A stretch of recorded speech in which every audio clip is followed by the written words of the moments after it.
This is another archival upload of some of my previous mix critique videos. I apologize for the vertical format that this video is about to switch to. This is 276 to 280. This mix was sent in by Trevor.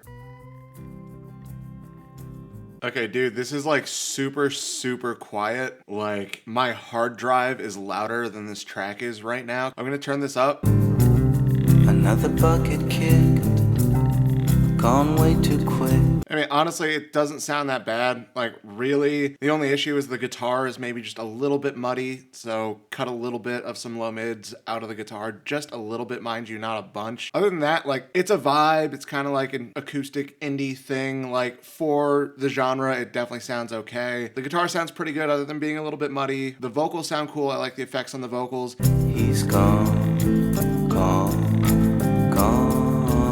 It sounds fine. The biggest issue was just how quiet it was. I literally had to turn this up 20 dB to get it to like a reasonable volume. And you had it uploaded to Bandcamp this way, which means that anybody that's listening to it on your Bandcamp probably can't even hear the track. Like, if they're listening on maybe like a real proper stereo or in their car or something that has a lot of volume, they could probably turn it up enough that they can hear it well enough. But then, of course, as soon as it goes to the next song in the playlist, it's going to be blasting their ears off. Anyone that's listening on like earbuds or their phone, like that probably isn't even going to have enough output volume to get this to a listenable volume for people. This mix was sent in by Sleepy.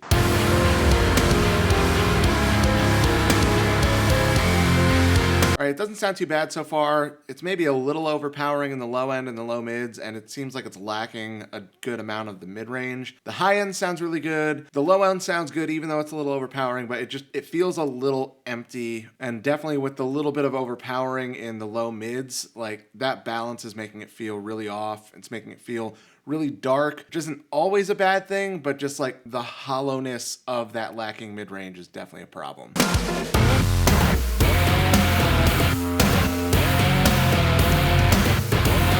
All right, once that really forward synth part came in, it balanced everything out a lot. Like, clearly that synth is filling up that hole in the mid-range, so odds are you probably started mixing the track in an area where that synth was prominent. So when that synth is missing, because it's really filling out the mid-range, it feels like the mid-range is lacking in all of the parts where that isn't playing. So that's an issue. You got to be mindful of the parts that come in and out throughout the mix. If you're doing most of your mixing, like all of your fader balance and your EQ and compression moves in the parts where it's the fullest, then as soon as any of those parts drop out, it's going to sound empty by comparison. So you got to keep that in mind. That can be fixed with automation. I'll usually start mixing on the chorus of a song, and a lot of people will start mixing on the last chorus because everything's in there, but really you should probably start mixing on the first chorus that's a little thin, that doesn't have some of the extra stuff that comes in later. This mix was sent in by Damon.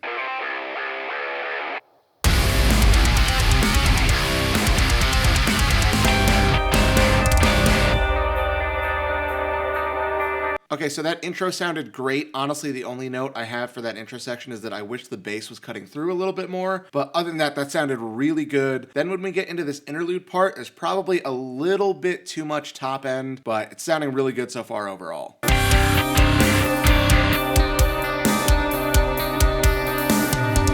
Okay, right here the bass sounds fantastic because it's not competing with distorted guitars. If you could find a way to get the bass to cut through similar to the way it's cutting through here when those distorted guitars are also playing, I would be totally happy with it, honestly.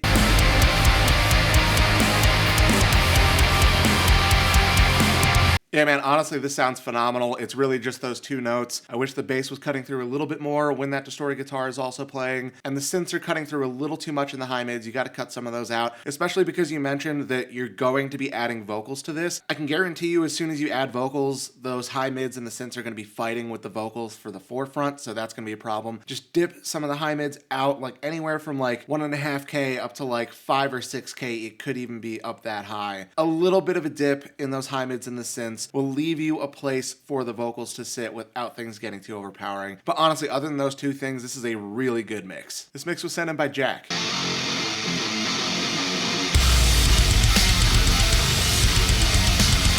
All right, the guitar in the intro sounded good, but as soon as everything kicks in, there's way too much low end going on here. Like, really, the subs are overpowering. The low mids are also a little too overpowering. Like, I have a feeling just based on that you can't really hear the low end on whatever you're monitoring on, so just be mindful of that.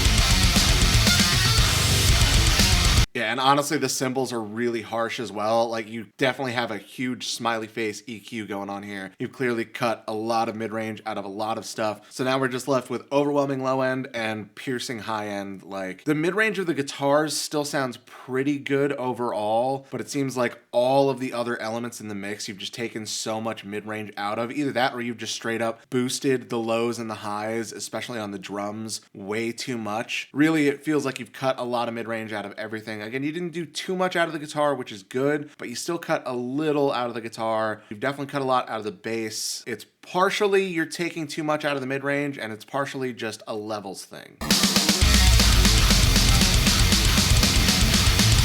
Yeah, man. The only advice I can give you here is avoid the smiley face EQ. Don't cut the mids so much. Don't boost the lows and the highs so much. When you're EQing, you should focus mostly on the mid-range because that's what's going to make it translate to different listening systems. This mix was sent in by Mark.